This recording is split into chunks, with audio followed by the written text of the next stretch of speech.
All right, I'm joined now live by the President of the United States, President Donald Trump. President Trump, thank you very much for joining us on the Sunday briefing, sir.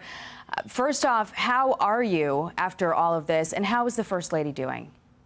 She's doing great. I'm fine, and it was a very sad evening in many ways, and it was also an evening where a lot of people got together. It was I saw some Democrats as we were leaving, and they were generally hostile, and last night they were waving to me, and politicians, congressmen, senators, they were waving and saying, great going, and hello. So there was something very nice. I tell you, it was, I mentioned it last night in my little discussion. I think it came together. The place was just coming together. It was very nice to see, actually. I think you really struck the right tone, I have to say, in your remarks afterward, letting the world know that you're not going to let someone who would wish to do us harm snuff out our right to gather and to recognize the role of the free press in a democracy, and that your leadership in that moment, telling the world to, continue and stay strong, was important to hear. But I want to ask you about this news that we heard from the White House about Cole Allen, the suspected shooter, and his motive. I'm being told that he had a manifesto saying he wanted to target Trump administration officials. He had a lot of anti-Trump and anti-Christian rhetoric on his social media accounts, and left a manifesto in his hotel room that his brother had notified New London police about prior to this incident. I know Secret Service agents have been talking to his family members, his sister, at their residence, and said that this individual apparently attended a No Kings protest in California at some point, and that there was some concern that he might carry something out like this. What is your reaction to being the target of so much violence and hearing these new details just as they're breaking? Well, I heard about the London situation, and I wish they would have told us about it a little bit, but it is what it is. We had a great group of people there last night. We had both inside in terms of the people, the audience, and also because they were all, they were strong, relatively speaking, compared to what the potential threat was. And the Secret Service and all law enforcement I thought they were outstanding. You can always, they can nitpick and everything else, but they were outstanding. They stopped him cold. And there was no games being played, that I can tell you. And you just look at them, these were strong, solid people who've got to get paid. This is a group that is not being paid. If you think about it, the Democrats are holding up their pay, and I think maybe they'll loosen up a little bit now because I thought great talent was displayed last night. Bravery, but talent. He came in running like he was an NFL running back. Frankly, he was very fast, and they just stopped him cold. And there was no question. He never even came close to getting by the doors or getting through the doors. And if he did, there were so many people in there, too, also security. And you have to go through a lot of layers. They did really a good job. I was very satisfied with it. So were most other people. And I know that you want to get the next event later on, once the ballroom is established, to have them host events like this in the future. But as I understand it from our conversation last night, Mr. President, that won't be ready for next year's event that I'll have to host. It certainly won't be ready for the rescheduled event that you want to do within the next 30 days. The Washington Hilton is host to a lot of events every year that you go to. The First Lady was just there on Thursday at the First Lady's Luncheon delivering remarks in that same room. And the dinner's been held there every year since 1968. Do you have any concern about holding it there, to the rescheduled event there, and then also next year's event? How will we make that safe? Well, it's always tough when you have 1,000 rooms. It's a large hotel right on top, and so people come down in elevators, and they're right over the top of where you're speaking, not very far away, and it's pretty tough. And, as you know, we're building a big, beautiful, very, very secure ballroom in every way with massive bulletproof glass that's almost 4 inches thick. It's pretty amazing stuff. When do you think all of that'll the be different ready? elements that you need, like drone proof, you need drone proofing, you need everything. But we also need a location, and the location's on the White House grounds, which is the most secure ground probably in the world. including the fencing, including everything else.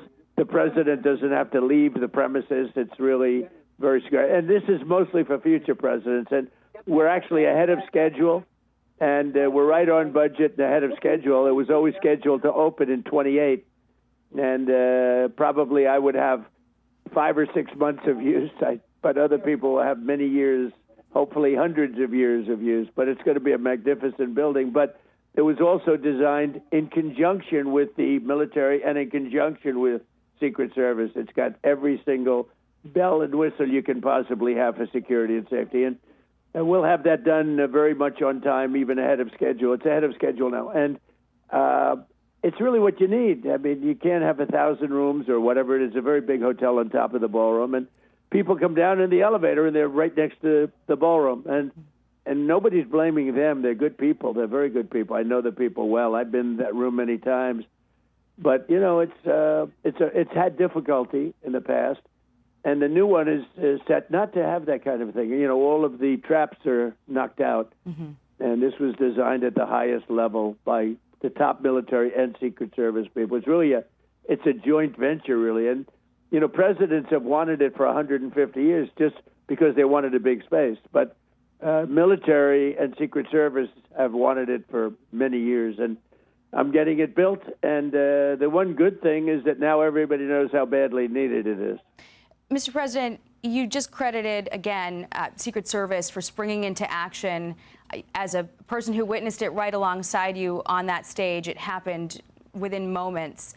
But does it strike you, sir, that for 70-plus days now, the agency that they're under, DHS, has not been funded? Are you hopeful at all that this incident will force Congress to reach an agreement to fund that agency that protected your life last night?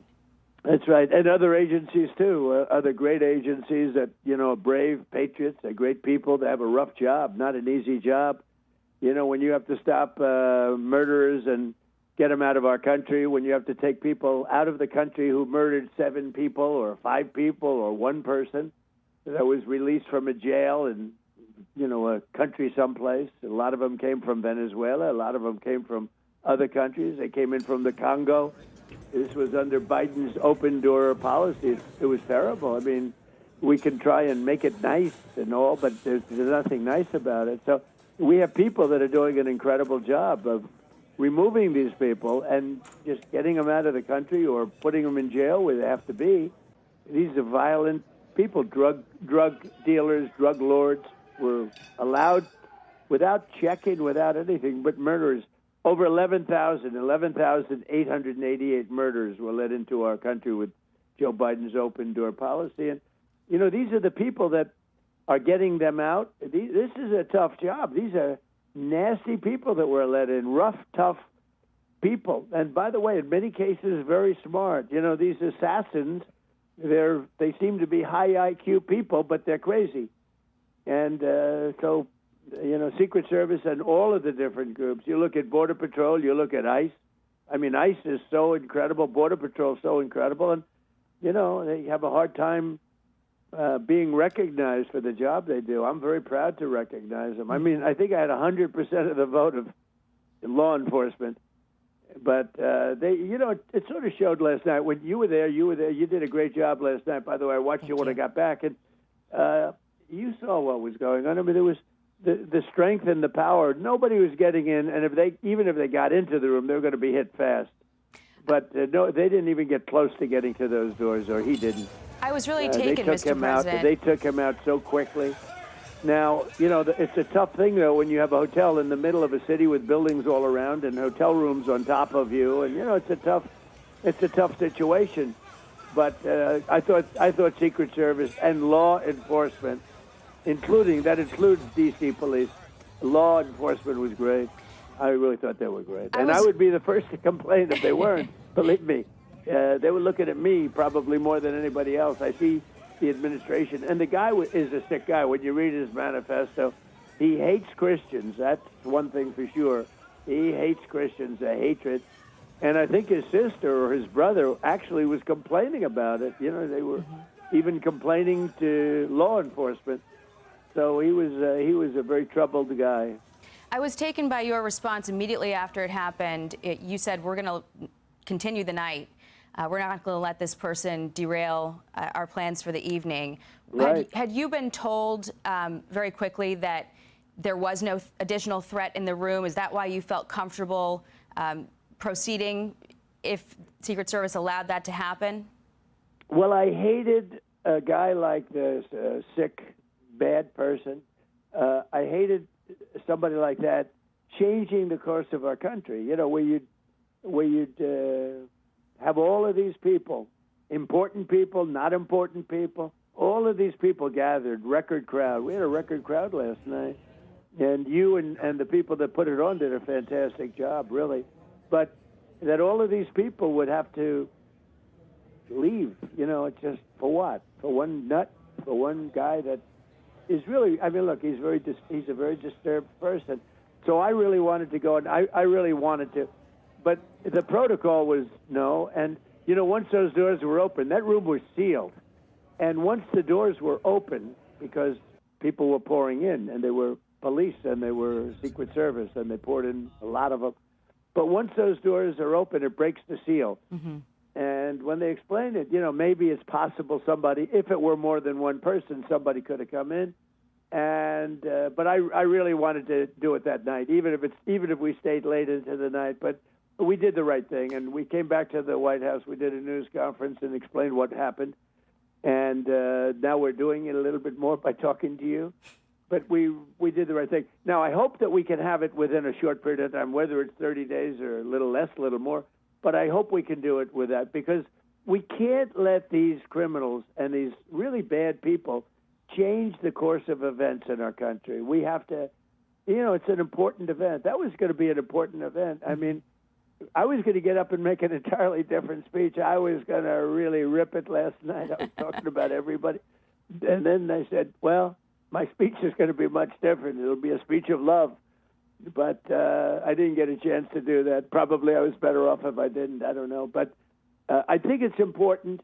And, you know, your president, who headed chairman or president, she did really a good job. I was sad in a way because she worked so hard, and she's a good person. Mm-hmm. CBS, as you know, was the lead. Mm-hmm. I think you're going to be the lead next year. That's right. But I think it's and I look forward to in the year 28. You're going to have a ballroom that's the top of the line security. You're not going to have problems like this. What's the latest that you've learned, Mr. President, about this alleged shooter's motive?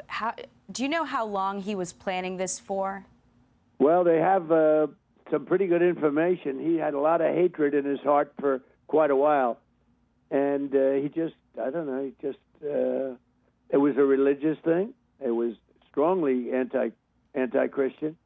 And I don't know if you've gotten it, just got released, the manifesto. He had a manifesto, can you believe it? Mm. And so he's got some big problems with the rest of his life. But it's very, very bad, bad situation. But his family knew that he had difficulty. And his family seemed to be, I think they spent a lot of time with his family. His family said he had big difficulty. Maybe they should have reported him a little bit more strongly, probably. Mm-hmm. But it's a hard thing to do, I guess. As you're trying to learn more about how this man's ideology was shaped, it makes me think about FISA, the surveillance tool right. that expires this coming week. It obviously allows the FBI to surveil potential terrorists who are overseas. And we don't know right now if this individual was radicalized by somebody like that. But do you think about the importance of having these tools to protect our country from these kinds of threats? And how will you get that message to Congress when there's a Congress right now that's skeptical about renewing those powers? Well, Jackie, I know both sides of it because FISA was used against me and very, very viciously by a dirty cop. You know, we had the Comey gang, Comey and his remnants, and it was used against me. And they used it very illegally. I mean, they signed court orders that were illegal. Mm-hmm. Every one of those people should be prosecuted, frankly. It was used against me. Now, that's the bad news. The good news is that the military really needs it, and it's really needed for national security, and there's a there's a division, but I was willing to give that up. I mean, because, again, it was used against me more than anybody else, and by bad people, by sick people also. These are sick people. Comey was terrible. He was a horrible, sick person. He had real problems. And I use the word to describe him. He was a dirty cop. It's an old-fashioned term, but he was a dirty cop, bad guy. And there were other bad guys. And they used FISA illegally. They used it for a purpose that wasn't supposed to be used for. Okay. On the other side, you have the military. They really need it. General Raisin Cain. Look at the success we had in Venezuela. Look at the success we're having with Iran. I mean, Iran is decimated. And we got a lot of information by using FISA. I think we would have been very successful regardless, but it made the job a lot safer and a lot easier. So I would say, and what I've done, and I've told people, I'm willing to give up my security for the military, because ultimately that's, to me, the highest cause, is the safety of our nation. So, I'm in favor of it, but, I'm in favor of it knowing it was used against me unsuccessfully, ultimately, because I ended up winning. But it was a vicious thing that happened. However, we need it for the military, so we have to hopefully get it approved in some very strong form. And I think the irony is that the section that you're referencing that was used, the Carter-Page FISA warrants, that's Title I of FISA, which is permanent law. It does not need to be renewed. That's on the books. What expires is Section 702 that specifically pertains to suspected terrorists, foreigners living abroad outside the United States that our intelligence community needs to surveil to monitor for any threats that might come to the homeland. And when you're thinking about the heightened threat environment and something that you live in every day, this is now, you've had multiple attempts on your life. You're, at the end of the day, a human being with a family. And I just want to know what the conversation was between you and your family members last night after you left the premises. Well, they sort of said to me, you have a dangerous job. I've known that. I didn't know it was quite as dangerous when I ran very innocently for president, but I'm very happy with the job we've done. And, consequential, really, if you're a consequential president, you're in much more danger than if you're not a consequential president. Most presidents are not very consequential. They don't do the job that they're supposed to be doing. I mean, we have to stop Iran from having a nuclear weapon, because the whole world would be in danger. We would. Where does that stand? The Middle East would get blown up. Israel would get blown up within minutes from the time they got it. So we can't let Iran have a nuclear weapon. So this should have been done by previous presidents. It should have been done for years, 47 years it's been going on, and nobody did anything about it. We had to do that. I took the greatest economy we've ever had, and I said, we're going to have to take a little detour and stop that from happening. And that's what happened, and we've done a great job, and it'll come to an end very soon, and we're going to be very victorious. But they cannot have a nuclear weapon. So when you do that, no other president was willing to do it. They should have done it. It would have been a lot easier because they had far fewer arms and far less power. If you did it 10 years ago, 5 years ago, 20 years ago, they had far less power. But we've taken that power away from them, and we've done a good job. But we had to do it. Otherwise, our country would have been very unsafe, as with the world. It would have been very unsafe. Where do those negotiations stand right now on Iran? Well, I called them back, our people. The flight is about 17 hours. We have great respect for the Field Marshal of Pakistan and for the Prime Minister of Pakistan. They're great people. They really are good. But, it's a 17, 18-hour flight. I said, when is this meeting taking place? And it was going to be on Tuesday, and it was Saturday, and they're leaving, and by the time they get there, it's hours and hours and hours of flying. And I said, we're not doing this anymore. We have all the cards. If they want to talk, they can come to us, or they can call us. There is a telephone. We have nice secure lines, although I'm not sure any telephone line is secure, frankly. But we have secure lines, and if they want, we can talk. But we're not sending people to travel 18 hours to meet where you literally, think of this, we had a meeting for Tuesday, and it was on Saturday that I was saying, when are we meeting? Tuesday, because it's so far. So great respect for Pakistan, but I will, because they've been terrific. They've really tried, and they'll stay involved. But we're going to do it by telephone. So if they want, they can call us. But again, they know what has to be in the agreement. Very simple. They cannot have a nuclear weapon. Otherwise, there's no reason to meet. You have said, Mr. President, that you're in no rush to reach a deal, in part because the infighting between the moderates in what's left of the government and the hardliners further sort of fractures what's left of the regime, and that also in a matter of days, their oil vessels, their tankers, their production system will explode. And can you talk about the advantage that gives the U.S. in terms of waiting this out and how time is on the U.S. side of this negotiation? Well, I don't know if it's an advantage. I think the big advantage is that we've taken out their Navy in its entirety. We've taken out their Air Force. They have no Air Force left. They have no Navy left. Their leaders are gone, which is a good thing. They were far more radicalized than the people that we're dealing with now. The people who we're dealing with now, some of them are very reasonable people, and others are not. And they're not getting along. You know, there's a lot of infighting, as you know. Mm-hmm. But, you know, they don't have anti-aircraft equipment. They don't have radar equipment. It's all been blown up. Their factories, their missile-making factories have been damaged about 75%, which isn't 100%, so there's danger there. And their drone-making ability has been damaged about 80%, 82%. They're in bad shape. I mean, they're really in bad shape. And, of course, we've done the blockade, and the blockade's been unbelievably effective, and that means they can't get any more money. But what you're referring to is that when you have, you know, lines of vast amounts of oil pouring through your system, if for any reason that line is closed because you can't continue to put it into containers or ships, which has happened to them. They have no ships because of the blockade.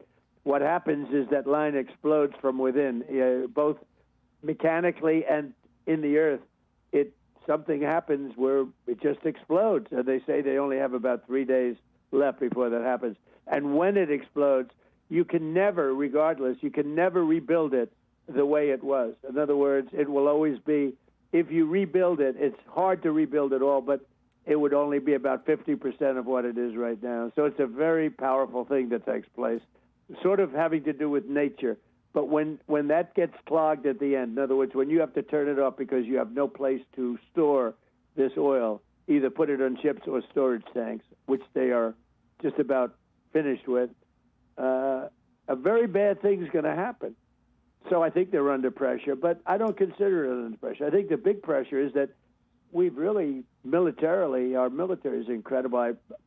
I rebuilt and built our military in my first term, and we also did a lot of work in this first year. You see, we're asking for $1.2 and $1.5 trillion, and we have the greatest military in the world by far. And, you know, we've proven that in Venezuela. We've proven it here.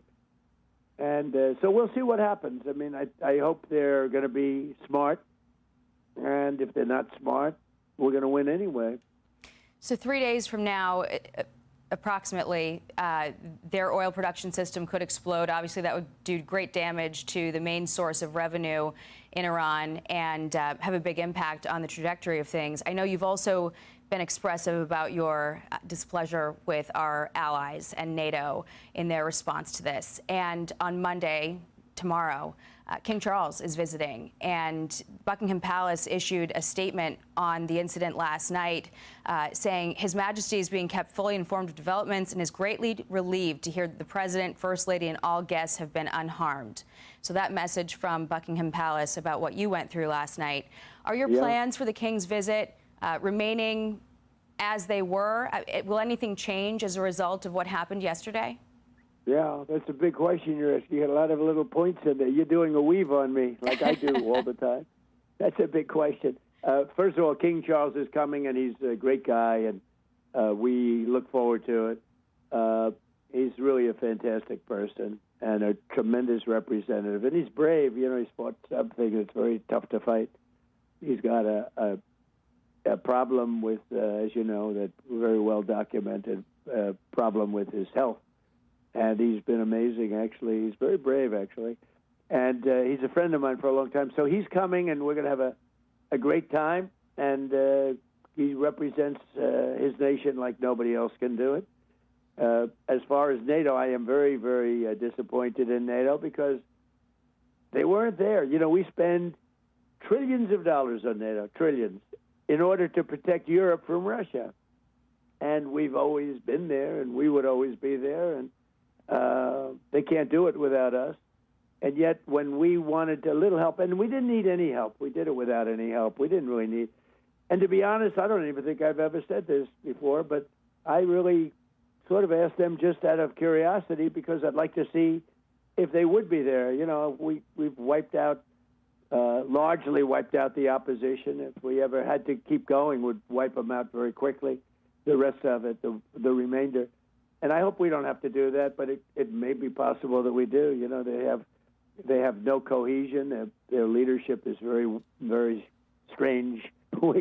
Sometimes you don't have any idea who the hell you're dealing with. But it's just, you know, one of these things that we're gonna get it. We're gonna win. But NATO was not there for us. And I would ask, would you like to join us? And they said, sir, we don't want to get involved.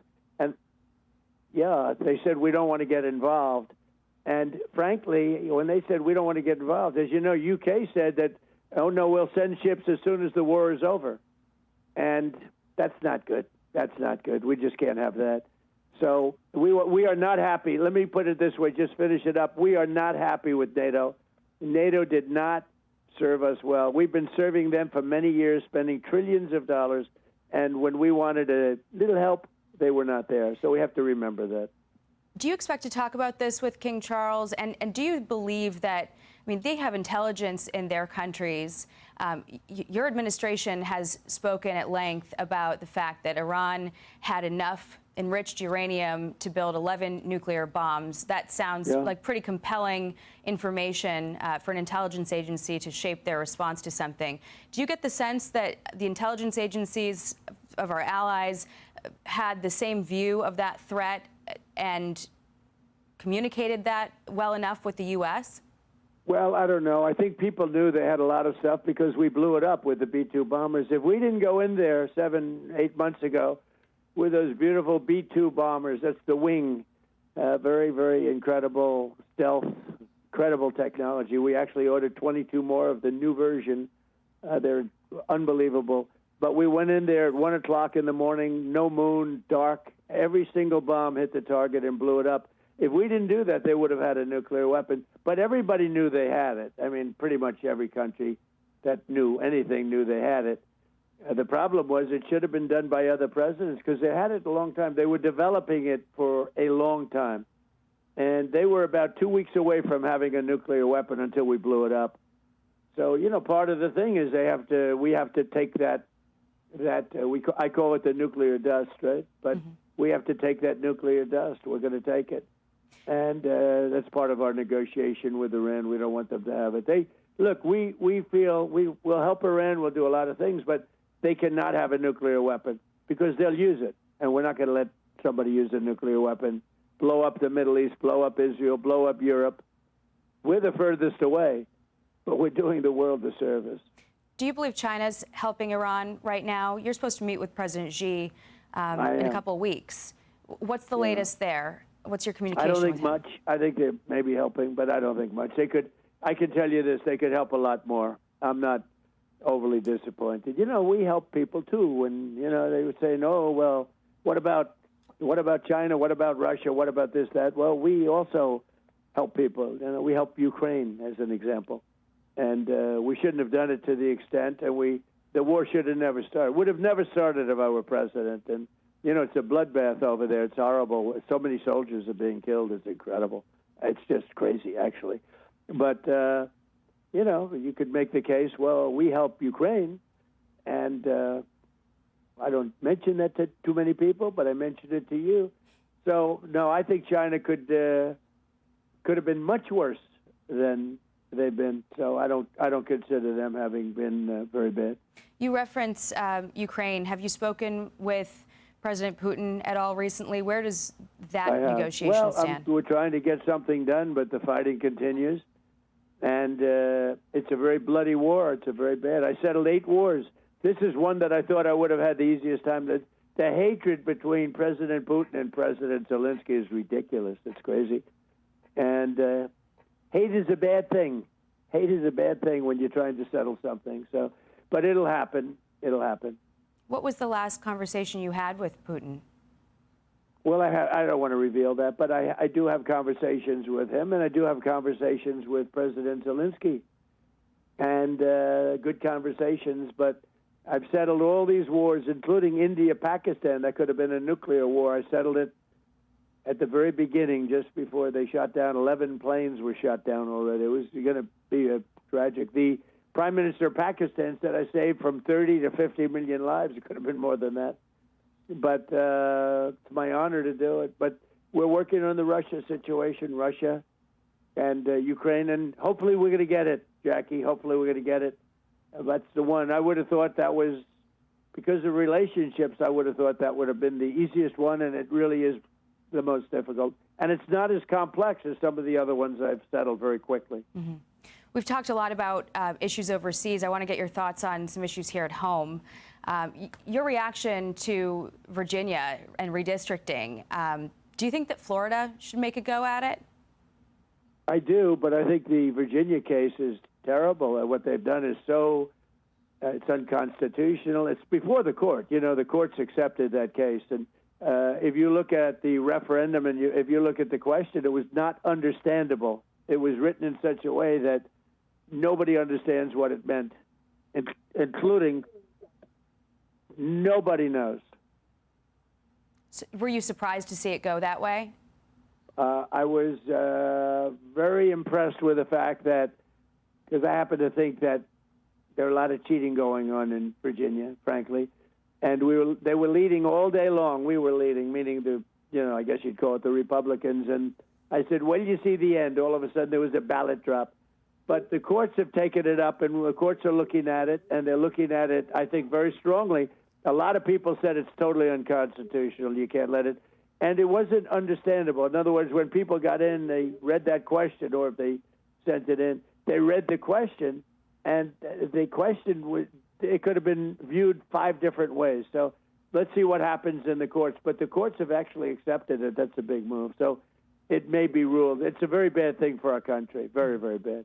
And Jackie, with that, I have to go. Okay, I want to thank you, Mr. President, for joining us today. And I also want to say how grateful we were last night as a member of the board of the White House Correspondents Association and the incoming president of that association. We were very grateful to have you there, taking part in a tradition that recognizes the role of a free press in our democracy. And we're all sad that it went the way that it did. We're all grateful that we get to come home to our loved ones and be together afterward. And thank you for your leadership in the moments afterward, and for coming on and giving the country the strength to not let those who would wish to harm us stop us from our pursuit of our liberties. Well, Jackie, thank you very much. It's very nice. Very nice. And let's do it again. Let's not let people like this change the course of our country. We're not going to let that happen. So hopefully you guys can get it on and get it together, and I'll be there, I promise. Thank you, Mr. President. Thank you very much, Jackie. Bye. Bye-bye. Be sure to like and subscribe for all the Fox News latest on YouTube, and catch full shows streaming now on Fox One.